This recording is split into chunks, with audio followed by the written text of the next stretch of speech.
Gaur Bilboko 130 denda berandura arte egongo dira irekita. Arratsaldeko 8etan dendako pertsianak bota beharrean, gaueko 11 arte zabalik egongo dira. Ekimenak Shopping Night dauka izena eta Ruben Abal deskontu ez gain zenbait ekintza ere eskaintzen ari dira hiri osoan zehar.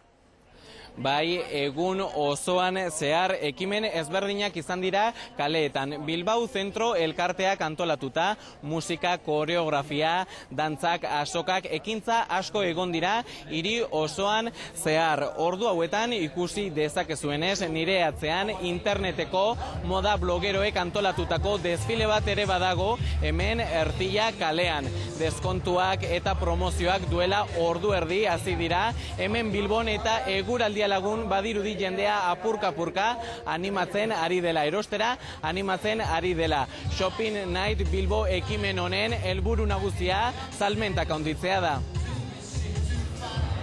Bilboko dendak berandu arte arituko dira gaur lanean. Izan ere, 130 denda eta ostalaritza lokal baino gehiago Shopping Night bigarren edizioan parte hartzen ari dira.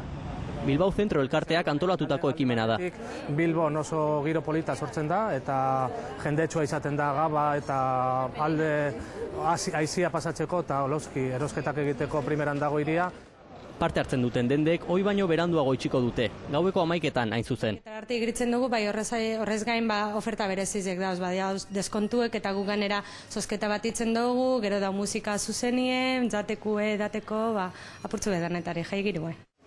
Gainera, eguna borobiltzeko goizetik azoka, musika, dantza, lehiaketak eta gazta feria izan dira Bilbon zehar. Besteroek ondo erantzun diote ekimenari.